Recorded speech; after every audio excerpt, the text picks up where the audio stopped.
My mom and sister made me reject my dream job to support them, but I later discovered that my mom had illegally drained the college funds my dad left. Have you ever felt like your own family is purposely sabotaging your future? That is exactly what I, a 22-year-old woman, am struggling with right now. My mother, 45, and sister, 19, recently pushed me to turn down a fantastic job offer at a major tech company in San Jose, and I'm still trying to absorb what happened. Let me paint you a picture of how we arrived here. 2 years ago, my father died in a vehicle accident on his way home from work. He was the type of father who never missed any of my coding competitions or academic events, even when he was overburdened with work. Every Sunday morning, we had this custom where he'd cook his famous pancakes, which were simply regular pancakes with chocolate chips, but he was so proud of them. He'd tell us stories from his college days while flipping them, cracking us up with his bad dad jokes. Prior to the accident, our family life was not perfect, but it was stable. My parents had troubles, as do all couples, but they balanced each other out nicely. Dad was the calm, analytical kind who could settle any issue with his careful reasoning, whereas Mom was more emotional and impetuous. They made it work, and our home felt secure and predictable. Everything changed following Dad's death. It wasn't simply the evident loss, it was as if our entire family dynamic had collapsed. Mom became emotionally dependent on my younger sister, Ashley, or perhaps it was the other way around. Regardless, they created a tight, even smothering bond that made me feel like an alien in my own family. Ashley became the focus of Mom's universe, while I was consigned to the role of the responsible one, expected to give up everything for the family's sake. I should clarify about Ashley. Even before Dad died, she was always the most theatrical member of the family. I was the quiet kid who spent hours coding in my room.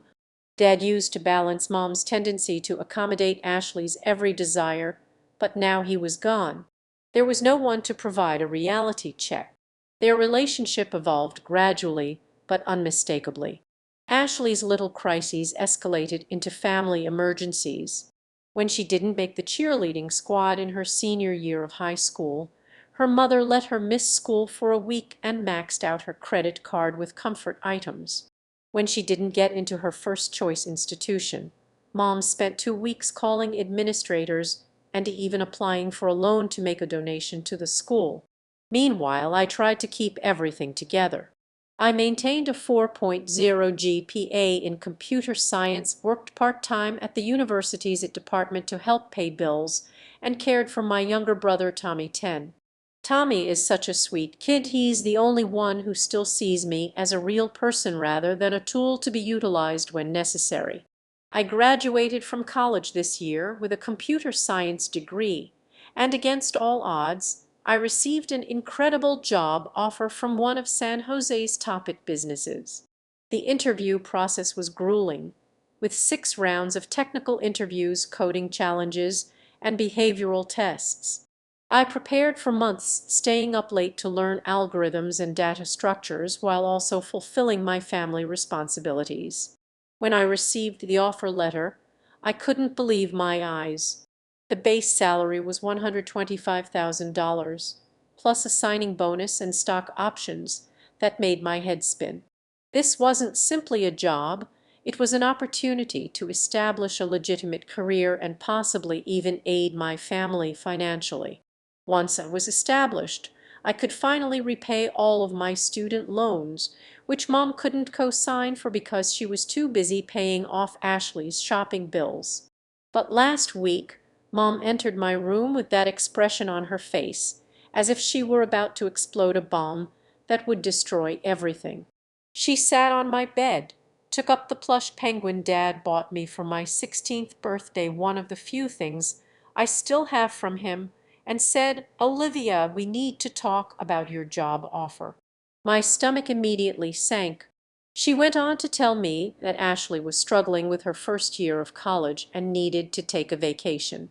She apparently had anxiety and needed to return home.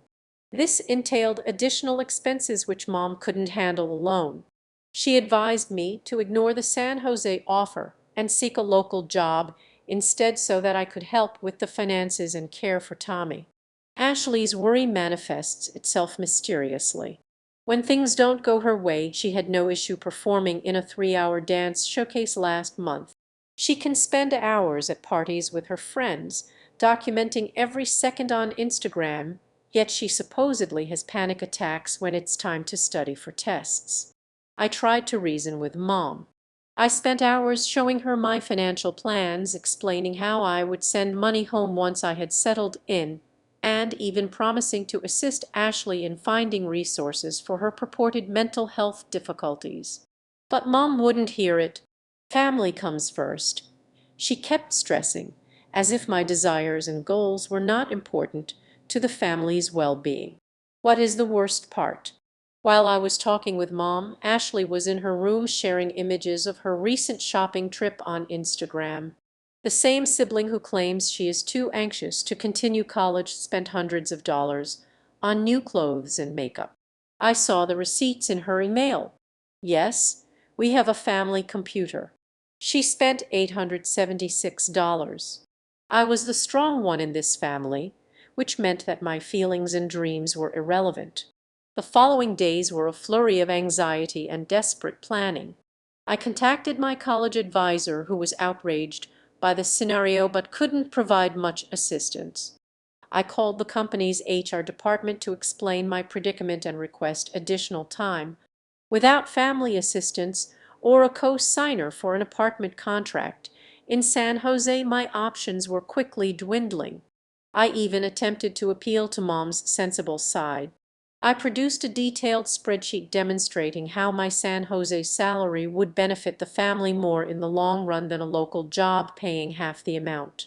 I looked for local therapists who could help Ashley cope with her anxiety while still allowing her to attend school.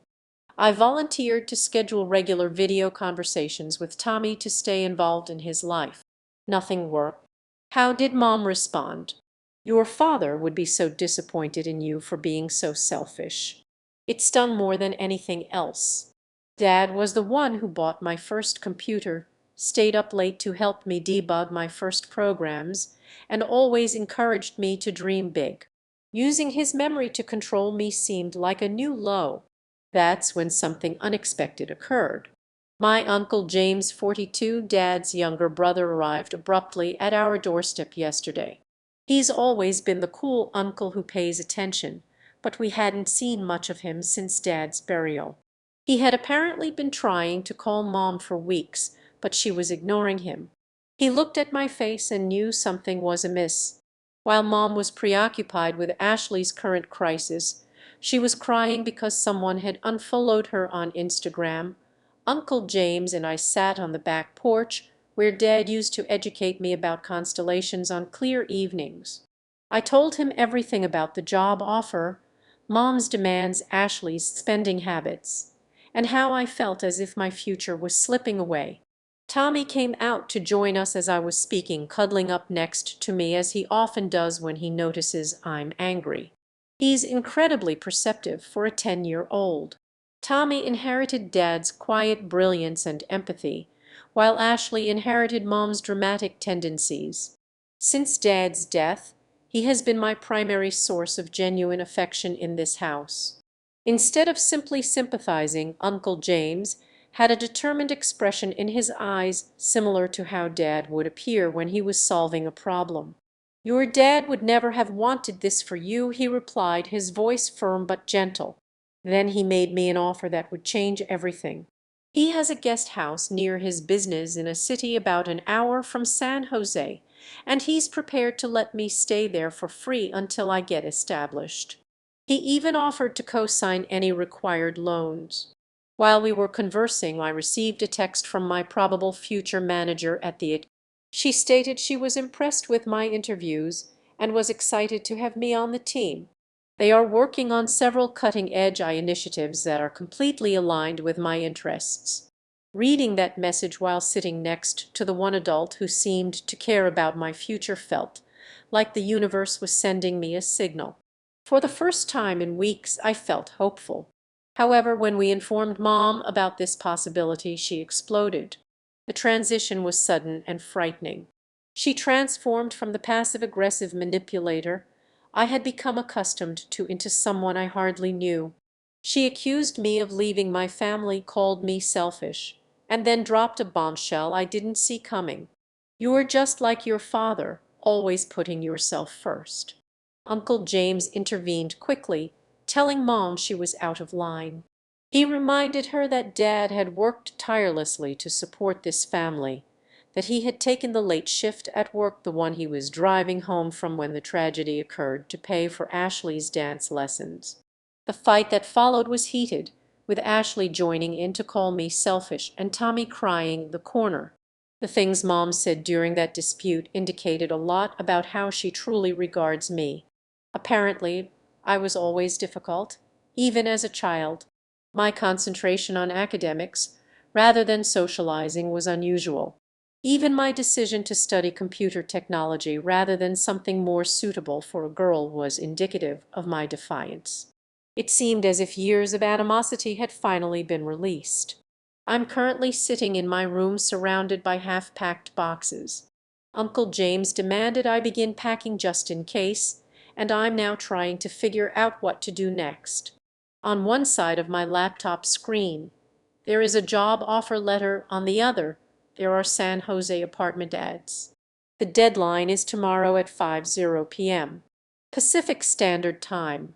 Uncle James is downstairs ready to assist me if I decide to move out, but Mom's warning to cut me off completely if I leave still rings in my ears.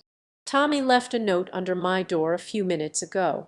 In his shaky handwriting he wrote, "I love you, Olivia. Dad would want you to be happy." I'm trying not to cry as I type this. I realize this is long, but I needed to get it out. I understand that this is tricky, but am I wrong in wanting to take advantage of this opportunity? Should I give up my work to keep the family at peace, or should I accept Uncle James' offer and risk ruining my connection with Mom and Ashley? I've spent my entire life being responsible, dependable, and willing to make sacrifices. For once, I'd like to choose myself, but my guilt is eating me alive. What if Mom is correct? What if I'm being selfish? I will provide an update after I have reached a decision. My hands are shaking so terribly that I can hardly type this. Thank you for reading if you've made it this far. Any advice is welcome. Update 1. First and foremost, I'd like to thank everyone who left positive comments on my previous post. Your remarks provided me the strength to make a decision. I chose to accept the job offer and seek Uncle James' assistance. But what occurred next completely surprised me. The morning after I made my decision, I got up early to begin transferring my belongings. Mom and Ashley weren't talking to me, as I expected, but I didn't expect to see my laptop missing from my desk. After a frenzied hunt, I discovered it in Ashley's room. She attempted to send an email denying my employment offer from my account. Thankfully, she was unaware of the two-factor authentication I had set up. When confronted, Mom defended her. Ashley was just trying to protect our family. That was the moment I knew I had made the correct decision.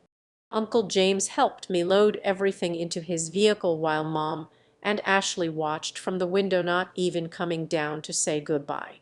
Only Tommy ran out to hug me, putting his favorite action figure in my pocket and murmuring for good luck. The drive to Uncle James's house was relatively peaceful. He didn't force me to communicate. He just let me process everything while my favorite indie rock station played softly in the background. It reminded me of drives I used to take with Dad to clear my mind. Getting situated in the guest house was weird. It's little but ideal for me, a studio with a tiny kitchen and a workstation by the window. Uncle James had already set up a workstation for me, complete with 2 monitors. Your dad would have wanted you to have the right setup. The true shock occurred as I was organizing my documents for the new employment. I discovered an old envelope in Dad's work briefcase that Uncle James had kept in storage. Inside were letters from Dad to each of us kids, intended to be opened when we turned 25. I know I shouldn't have opened mine so early, but with everything going on, I needed some connection with him. The letter altered everything. Dad described his own experiences with family pressure when he was younger. His parents wanted him to take over their modest business, but he chose to study engineering instead. He wrote about how happy he was with my interest in technology and hoped I'd have the fortitude to pursue my aspirations even if it meant making difficult decisions. But there was something else in the envelope bank statements, indicating that Dad had established a separate savings account for my college tuition. I never knew about this account. It had enough money to cover at least 2 years of tuition. When I showed these to Uncle James, his expression worsened. He made several calls and discovered that Mom had somehow gotten access to this account after Dad died and fully depleted it. I started my new job yesterday. The staff is great, and the projects are even more exciting than I anticipated. My boss personally led me around and introduced me to everyone. During lunch, she mentioned that she had been pulling for me since my interview, especially when I solved a particularly difficult coding problem in an unusual manner. Mom has been phoning nonstop since I left, leaving voicemails alternating between guilt and rage. Ashley wrote a lengthy diatribe on social media about how I had abandoned the family. I've blocked them both for now. I need room to concentrate on my fresh beginning. Uncle James helped me open a separate bank account from Mom's, and I'm learning about financial independence from a co-worker. I'm also looking at therapy choices that are covered by my new health insurance. The toughest part is missing Tommy. We video chat every night before his bedtime while Mom attends her evening yoga session. He's been telling me about his science project, and his eyes brightened when I promised to visit for spring break. Update 2. It's been nearly 2 months. I'm beginning to adjust to my new life, and I still find myself processing the shock of everything that happened so quickly. Every day feels like a tightrope walk between gratitude for this opportunity and the raw guilt I feel for not just abandoning my family, but for choosing myself. The first week at the job was intense. At first, the office was overwhelming, with the constant flow of new people, projects, and codebus. The expectations were high, and it felt like I was already behind, despite my academic achievements. But as the days went by, I found my rhythm. My team, though brilliant, is incredibly supportive.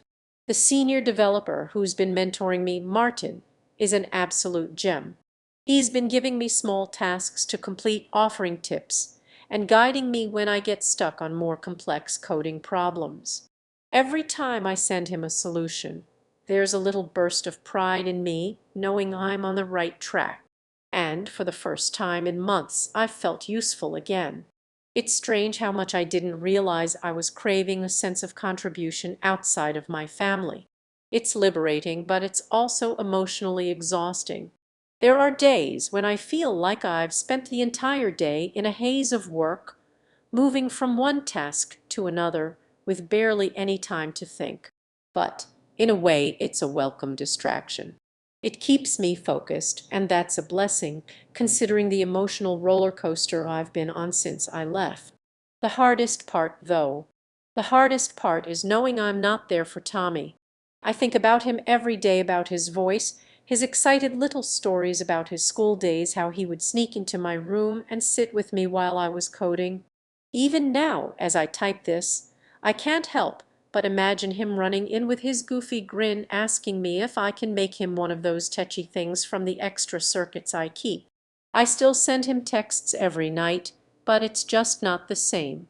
We've been trying to video chat every few days, but the conversations are getting shorter as time goes on. Mom doesn't let him use his phone too much, which hurts. It's like she's trying to erase me from his life. I've been trying not to read into it too much, but it's hard to ignore the tension that has formed between me and my family. Mom still calls me daily, though she's stopped leaving voicemails. She messages me, though long rambling texts, guilt-laden, angry. Yesterday, she sent a message that read, "You've chosen this job over your family. You are so selfish. I hope you're happy living this selfish life you've chosen." It stung more than I would like to admit. The old me would have rushed to comfort her, to tell her everything would be okay, that I'm still here for her, that I am helping. But I've learned something crucial. No matter how much I sacrifice, it'll never be enough for her. It's a truth I've known deep down, but it's painful to face it head on. Ashley is still doing what Ashley does, posting her best life online, attending all the parties, shopping, going out to expensive dinners, claiming she's living her best life. It's like she's living in a different universe than the rest of us. She made another social media post a few days ago, a blurry selfie at a coffee shop. She's nothing if not ironic. The fact that she continues to ignore the reality of what's happening in our family drives me insane. But at the same time, I can't help but pity her. I remember when I was her age, how desperate I was for approval, to be seen as worthy. I wonder if she truly understands what's at stake, if she even knows how much her actions are affecting the rest of us. But maybe that's the point. She doesn't want to know. She wants to live in a bubble, untouched by the world's messiness, just escaping from it all. And if that means sacrificing my future for hers, so be it. The more I think about it, the more I realize how trapped I was in that house, trapped in a cycle of guilt, responsibility, and enabling. Mom's emotional dependency on me, her constant need for me to shoulder everything, kept me from seeing the truth. It kept me from recognizing that I, too, had needs, wants, desires, goals that went beyond just surviving and taking care of others. It's taken a while, but I've come to terms with the fact that I've been too much of a people pleaser. It's hard to break out of that, to unlearn the need to be the responsible one, the rock. But I'm trying, and that's something. I've been talking to my coworkers about the dynamics of family life. Many of them have similar stories of overbearing relatives, especially the ones who've had to deal with parents' unrealistic expectations. It's comforting to know that I'm not alone, that the feelings I've been experiencing aren't unique to me. One colleague, Jake, shared that he'd moved to another city. We talk occasionally over lunch, and every time he reassures me that I'm not selfish for choosing my career, that it's okay to want something for myself. I can't describe how much that's helped. There are moments when I doubt myself, wondering if I made the wrong decision, if I've just abandoned everything that ever mattered. But then I remember the way I felt the night I received that job offer, the pure, unbridled joy that came with it. That wasn't a fleeting feeling. It was real, and I deserve to feel that again. There's been another unexpected development. Uncle James has been absolutely incredible throughout all of this. Not once has he pushed me, not once has he made me feel like a burden. He's offered advice when I've asked for it, but he's been mostly content to let me find my own way. Last weekend, he took me to his favorite restaurant for a celebration dinner to mark my first big project success. He was so proud of me, and I could tell he genuinely believed in my potential. He told me that my dad would be incredibly proud of me, something I didn't realize I needed to hear until those words left his mouth. And you know what? I felt it. For the first time since Dad passed, I felt like he was with me in some way. I'm still processing everything with Mom and Ashley. It's not easy, but I think I'm coming to a place of acceptance. I don't think I can ever be what they want me to be, not fully. I'm not the perfect daughter, the self-sacrificing sister, and I'm learning to let go of the idea that I need to be. But I'm also learning to be honest with myself, to acknowledge that my happiness, my future matters. I wish I could say things have improved with Mom, but they haven't. Her calls still come filled with guilt, anger, and manipulation, but I don't answer them as often anymore. She hasn't yet reached out to apologize for the way she treated me before I left. Ashley still ignores me even though I've made an effort to reach out. The silence between us feels heavy, but it's also a little freeing. For the first time in my life, I've always thought of myself as the one who fixes things, the one who smooths over the rough edges. But I'm realizing now that fixing everything wasn't my responsibility. I had no obligation to sacrifice myself for them, especially when they wouldn't do the same for me. There's still a lot to work through. I'm still figuring out how to balance my career and my family. I still struggle with the guilt that hangs over me, but I know I've made the right choice. I've been telling myself that it's okay to stand up for myself, to walk away from toxic situations even if that means walking away from people I love. It's a long journey, but at least now I'm on the right path. Tommy is still my biggest motivator. Every time I video chat with him, I see the light in his eyes, and it reminds me that there's more to life than just surviving. I'm building a future that I can be proud of, one that he can look up to. And for the first time, I'm not afraid to do it for myself.